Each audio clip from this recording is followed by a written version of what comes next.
রাম রাম বন্ধুরা, নমস্কার। আশা করছি তোমরা সবাই খুব ভালো আছো। বন্ধুরা, জেসিআই নতুন নিয়োগ 2024-এর ফাইনালি অফিসিয়ালি ফুল নোটিফিকেশন জারি হলো। অন স্ক্রিন তোমরা অফিসিয়াল ফুল নোটিশটা দেখতে পাচ্ছ। এই নোটিশটা কিন্তু জেসিআই অর্থাৎ জুট কর্পোরেশন অফ ইন্ডিয়া লিমিটেডের তরফ থেকে জারি করা হয়েছে। অফিসিয়াল নোটিশ জারি হওয়ার সাথে সাথে অনলাইনে আবেদনটাও কিন্তু গত সেপ্টেম্বরের 10 তারিখ অর্থাৎ 10 সেপ্টেম্বর থেকে অনলাইনে আবেদন করা শুরু হয়ে গেছে। দেখো, যারা জুট কর্পোরেশন অফ ইন্ডিয়া লিমিটেডের সম্বন্ধে জানো না, তোমাদের এক কথায় বলে রাখছি, এটা হচ্ছে একটা পিওর সেন্ট্রাল গভর্নমেন্টের চাকরি, মানে কেন্দ্র সরকারের চাকরি, যেখানে স্যালারি কিন্তু খুব ভালো পরিমাণে দেওয়া হবে যদি তোমরা শুধুমাত্র উচ্চ মাধ্যমিক মানে 12th পাস করে থাকো। প্রতি মাসে মিনিমাম সর্বনিম্ন যে স্যালারি 21,500 টাকা থাকবে এবং সর্বাধিক 86,000 টাকা প্রতি মাসে স্যালারি। তার থেকেও বড় বিষয় হলো এই যে jute corporation of India limited, এটা নিয়োগটা হচ্ছে আমাদের ওয়েস্ট বেঙ্গলে কলকাতা শহরের নিউ টাউন এলাকায়। হ্যাঁ বন্ধুরা, যখন তোমরা নোটিশটা ডাউনলোড করবে পুরো ডিটেলসটা দেখতে পাবে। এটা কিন্তু আমাদের কলকাতাতে নিউ টাউন এলাকাতে নিয়োগ করানো হচ্ছে। এটা কিন্তু রাজ্য সরকারের নয়, একেবারে পিওর কেন্দ্র সরকারের চাকরি, একেবারে স্থায়ী পদে তোমাদের নিয়োগ করানো হচ্ছে। এখানে তোমাদের কম্পিটিশন কিন্তু অনেক কম হয়। যেখানে রেলওয়ে, এসএসসি লাখে লাখে 30 লাখ, 50 লাখ, 80 লাখ ফর্ম আবেদন হয়, এখানে হাজারের সংখ্যায় ফর্ম আবেদন হয়। কম্পিটিশন অনেক কম। যদি তোমরা ভালো পারফরমেন্স নাও করতে পারো, তাও তোমাদের কাছে সিলেকশন নেওয়ার চান্স অনেকটা বেশি থাকবে, কারণ এখানে বেশি ক্যান্ডিডেট ফর্ম আবেদন করে না। এখানে অনেকটা লো কম্পিটিশন হয়, অনেক লো কম্পিটিশন, ঠিক আছে, বেশি ভিড়ভাড় থাকে না এই জায়গাতে। যদি তোমরা এই রিক্রুটমেন্টের ইন্টারেস্টেড থাকো, আমি তোমাদের একটাই কথা বলবো, ভিডিওটা কমপ্লিট দেখো। যেহেতু অনলাইনে আবেদন শুরু হয়ে গেছে, বেশি দিন তোমাদের কাছে টাইম নেই, তার আগেই তোমাদের ফর্মটা আবেদন করতে হবে। দেখো, এই জুট কর্পোরেশন ইন্ডিয়াটা তোমরা অনেকে জানো না। জুটটা অ্যাকচুয়ালি কি? জুট হচ্ছে তোমাদের পাট শিল্প। তোমরা সবাই জানো পাট শিল্প যেটাকে আছে সেটাকেই জুট কর্পোরেশন বলা হচ্ছে, ঠিক আছে। সেই পাট শিল্পে তোমাদের কোনো লেবার পোস্টিংয়ে নিয়োগ করানো হচ্ছে না যে তোমাদেরকে লেবার হিসেবে খাটাবো, একদমই না। অফিসার পোস্ট, ভালো পোস্ট, স্যালারি ভালো, সব ভালো, সেখানে তোমাদের নিয়োগটা হচ্ছে। কী কী প্রকারের পোস্ট জারি করেছে দেখো, আলাদা আলাদা 3টে প্রকারের পোস্ট আছে। আছে তোমাদের অ্যাকাউন্টেন্টের পোস্ট, আছে তোমাদের জুনিয়র অ্যাসিস্ট্যান্টের পোস্ট, আছে তোমাদের জুনিয়র ইন্সপেক্টরের পোস্ট।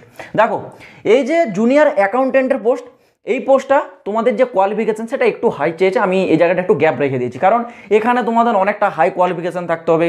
বুঝতেই পারছো, একটা অ্যাকাউন্টেন্টের ভ্যাকেন্সি, এবং তোমাদের এখানে এক্সপিরিয়েন্সও চাওয়া হয়েছে অ্যাকাউন্টেন্ট পোস্টের ক্ষেত্রে।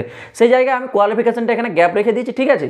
কেউ যদি অ্যাকাউন্টেন্টের যদি উপযুক্ত ক্যান্ডিডেট হও, নোটিশটা ডাউনলোড করে দিলে তোমরা দেখতে পেয়ে যাবে। নোটিশটা আমি টেলিগ্রামে আপলোড করে দিয়েছি, টেলিগ্রামের চ্যানেলের লিঙ্ক ডেসক্রিপশনে পাবে, ঠিক আছে। এই যে অ্যাকাউন্টেন্টস পোস্ট, এই পোস্টের জন্য স্যালারিটাও কিন্তু একটু বেশি আছে, মানে মিনিমাম 28,600 টাকা, ম্যাক্সিমাম 1,15,000 টাকা। যেহেতু একটু উঁচু লেভেলের পোস্ট, স্যালারিও একটু বেশি থাকছে। তারপর তোমাদের আছে জুনিয়র অ্যাসিস্ট্যান্ট। জুনিয়র যে অ্যাসিস্ট্যান্ট পোস্ট, এই পোস্টটির জন্য শুধুমাত্র তোমাদেরকে গ্র্যাজুয়েশন পাস থাকতে হবে। মানে তোমরা যদি স্নাতকোত্তর থেকে থাকো, সেটা যে কোনো বোর্ড, যে কোনো স্ট্রিম, যে কোনো, তোমরা যদি বিএ থেকে মানে গ্র্যাজুয়েট হয়ে থাকো, বা বিএসসি, বিকম, যে কোনো থেকে তোমরা যদি গ্র্যাজুয়েট যদি হয়ে থাকো শুধুমাত্র, তাহলেই আবেদনযোগ্য। আর এই পোস্টের জন্য স্যালারি 21,500 টাকা মিনিমাম স্যালারি, ম্যাক্সিমাম 86,000 টাকা, ঠিক আছে। বুঝতে পারছো, 86,000 টাকা ম্যাক্সিমাম তোমাদের বেতন মূল্য যাচ্ছে।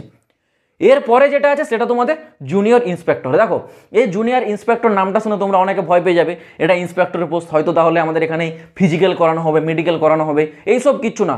সব কিছুই একটাই হবে, সেটা একটা পরীক্ষা, আর কিচ্ছু হবে না, ঠিক আছে। দেখো, এই জুনিয়র ইন্সপেক্টর যে পোস্ট আছে, এই পোস্টটার জন্য কোয়ালিফিকেশন বলেছে শুধু 12 পাস, ঠিক আছে। মানে জাস্ট উচ্চ মাধ্যমিক পাস যোগ্যতা থাকলেই হবে। সেটা তোমার আর্টস থেকে থাকুক বা কমার্স থেকে থাকুক, যে কোনো তুমি থাকুক না কেন মানে শাখায়, যদি তোমার উচ্চ মাধ্যমিকের সার্টিফিকেট থাকে তাহলেই তুমি আবেদনযোগ্য।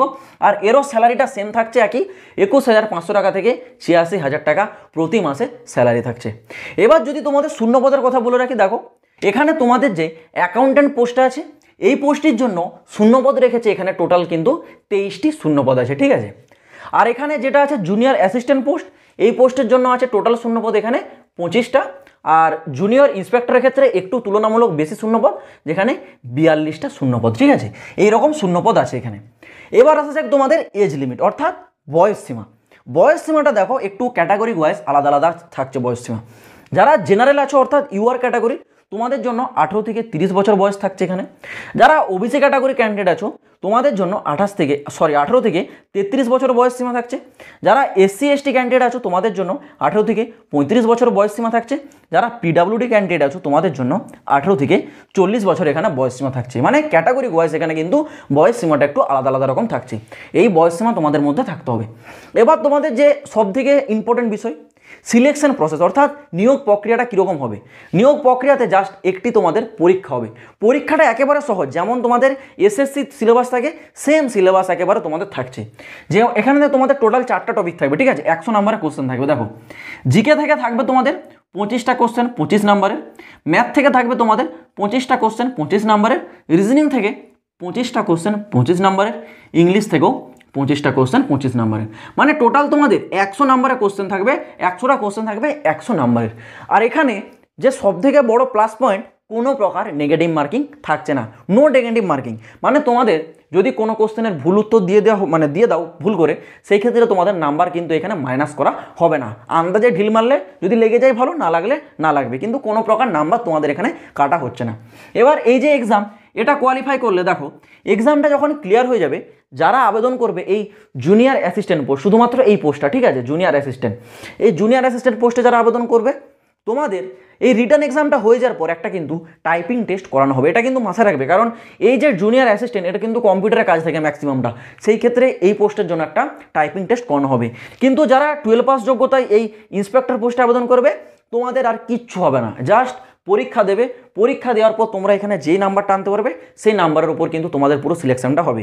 মানে মিনিমাম তো তোমাদের 50% নাম্বার আনতেই হবে, কারণ বুঝতে পারছো 100 নাম্বারে শুধু একটি পরীক্ষা, এই পরীক্ষার উপর তোমাদের পুরো সিলেকশনটা ডিপেন্ডেড আছে।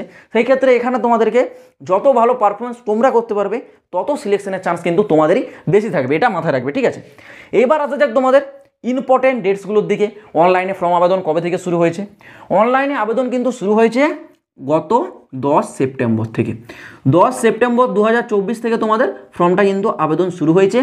লাস্ট ডেট থাকছে 30 সেপ্টেম্বর। 30 সেপ্টেম্বর পর্যন্ত তোমরা কিন্তু এখানে আবেদনের টাইমটা পেয়ে যাচ্ছ। আবেদন মূল্য, অ্যাপ্লিকেশন ফিস সবার জন্য 250 টাকা সামথিং এরকম অনলাইনে লাগছে। এবার তোমরা যখন এটার আবেদন করতে হবে, এই যে 250 টাকা, এটা কিন্তু অনলাইনে তোমাদেরকে জমা করতে হবে। তোমরা আবেদনটা কোন ওয়েবসাইট দিয়ে করবে? দেখো আমি নোটিশটার একটা ছোট্ট স্ক্রিনশট লাগিয়ে দিচ্ছি। এই যে ওয়েবসাইটের লিঙ্কটা তোমরা দেখতে পাচ্ছ, এই ওয়েবসাইটে গিয়ে তোমরা আবেদনটা করতে পারবে। আমি তোমাদেরকে একটাই কথা বলবো, রিক্রুটমেন্টে আবেদন করার আগে এই রিক্রুটমেন্ট সংক্রান্ত যে অফিসিয়াল ফুল নোটিশটা, সেটা একবার তোমরা ভালো করে পড়ে নাও। নোটিশের সমস্ত ডিটেলস বলা রয়েছে। নোটিশটা আমি টেলিগ্রাম চ্যানেলে আপলোড করে দিয়েছি, কারণ ইউটিউবে সরাসরি নোটিশ আপলোড করার কোনো অপশন থাকে না, সেই কারণে এই উদ্যোগে টেলিগ্রাম করা হয়েছে। তো টেলিগ্রামের লিঙ্ক তোমরা ডেসক্রিপশনে পাবে, টেলিগ্রামে যাও, সরাসরি নোটিশটাকে ডাউনলোড করে দেখো। যদি তোমরা ইন্টারেস্টেড থাকো, অবশ্যই কিন্তু ফর্মটা এই 30 সেপ্টেম্বরের আগে আবেদনটা করে নেবে। তো আশা করছি পুরো বিষয়টা বোঝাতে পারলাম। যদি তোমাদের কোনো প্রশ্ন থাকে, কমেন্ট বক্স খোলা থাকছে, কমেন্ট করে জানাবে। তো চলো বন্ধুরা, আজ ভিডিওটা এই পর্যন্ত। দেখা হচ্ছে আবার পরের ভিডিওতে নতুন কোনো আপডেটের সাথে। জয় হিন্দ, বন্দে মাতরম।